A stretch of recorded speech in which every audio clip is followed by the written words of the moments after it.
and suggest that there are all these violations of UN resolutions, and yet the Security Council does not say, if they do not, vote to join you in an action.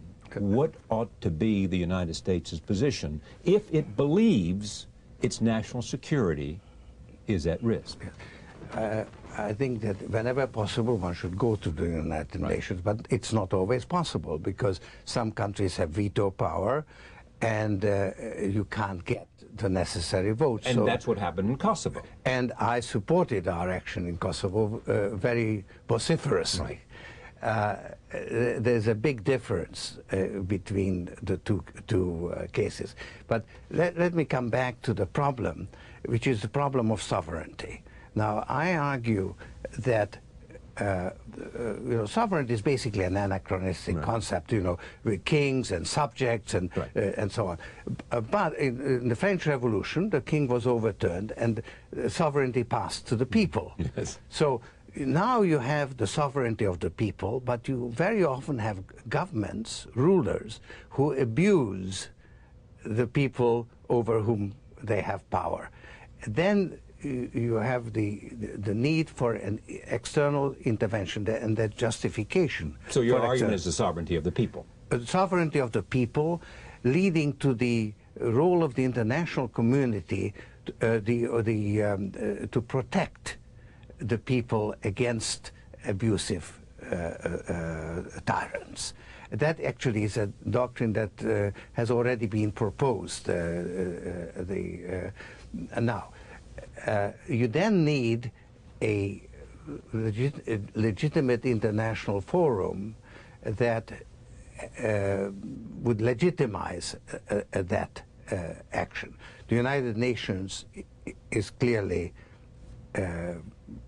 has that potential, but it can't always be invoked.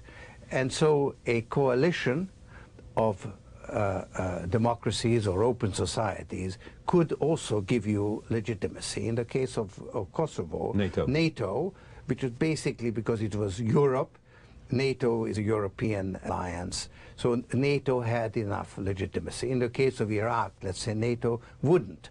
But if you had a coalition that included a lot of developing democracies, if the Latin American countries favored it, if some Arab countries favored it, some of Iraq's neighbors, you could actually overcome, let's say, a French veto. You would have enough legitimacy to do it. Okay. But do I hear you correctly saying that an invasion of Iraq would have been okay if it had been launched by NATO? That in that case you might have favored it if NATO had agreed that it would... I said that NATO, in the case of Iraq, might not have been sufficient. That's what I thought I heard you say. No, so it was not quite sufficient. Not because the French might have vetoed it or French might have objected to it, but simply because you don't think that an invasion of Iraq by some institution other than the United Nations was appropriate.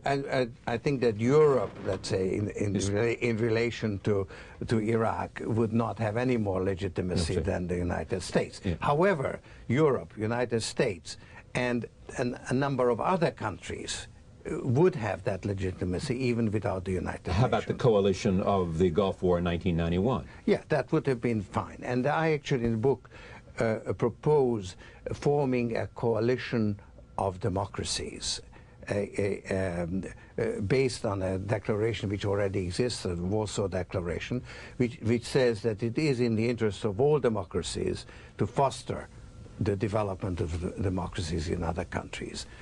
And if you had that coalition, first of all, it could change the way the United Nations works, because the members of the coalition would have a majority, and they could eliminate non-democratic countries from being on the Security Council or heading the Human Rights Commission. So you could actually have some better functioning United Nations. So you need the United Nations to be reformed, is what you're suggesting, and certainly at the Security Council level. Yeah, and this is one reform that I think is possible.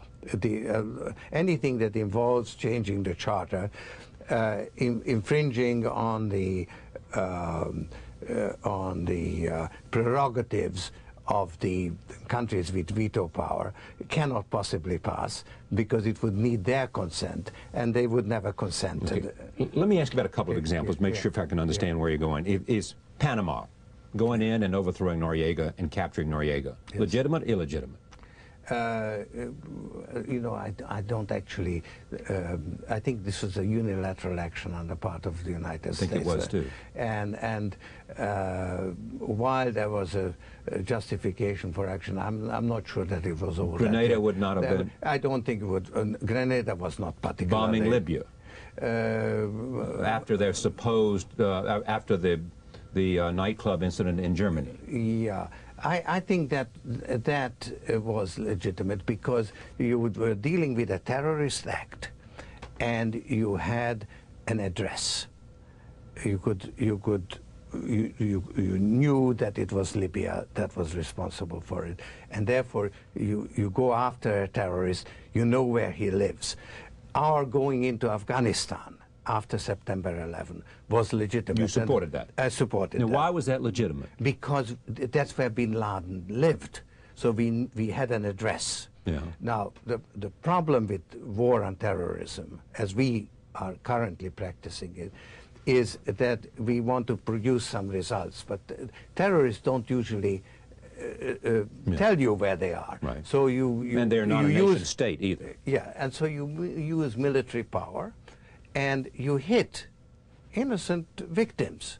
So there were 3,000 innocent victims in the Twin Towers.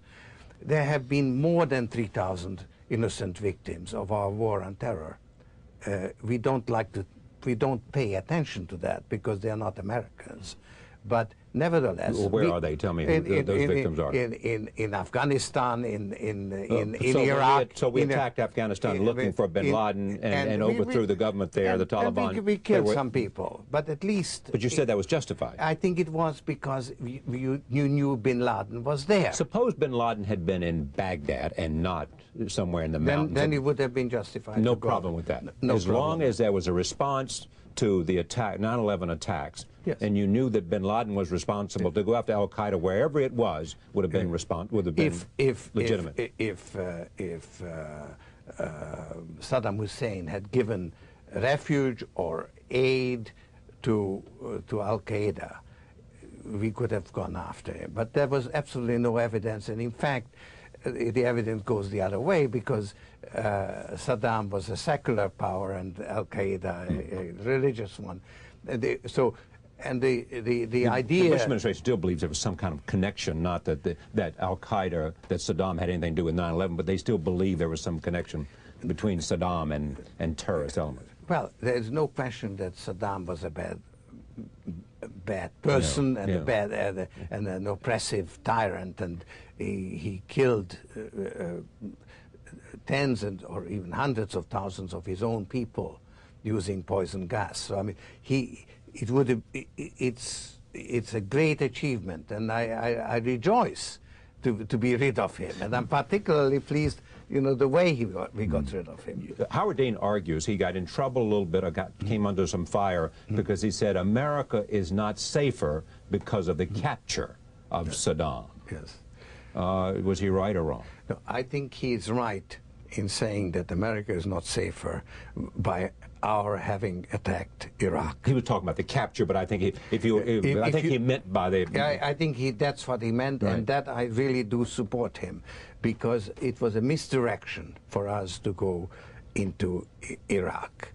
It weakens us, because we thought that we came as liberators, but actually we came as occupiers. We became occupiers when we moved in. Now let's just stay with that idea, because you make that point in the book that no matter what was in our mind, the end result was that people of Iraq, in most cases, believe we were occupiers. Even victims of Saddam's regime feel that way. Well, most of the people there were victims of Saddam's regime in one way or the other. Most of them, except some favorite Sunnis. Yes. Staying with that idea, central to your argument is that the consequences of our invasion of Iraq have made us less safe and has given rise to an incredible expansion of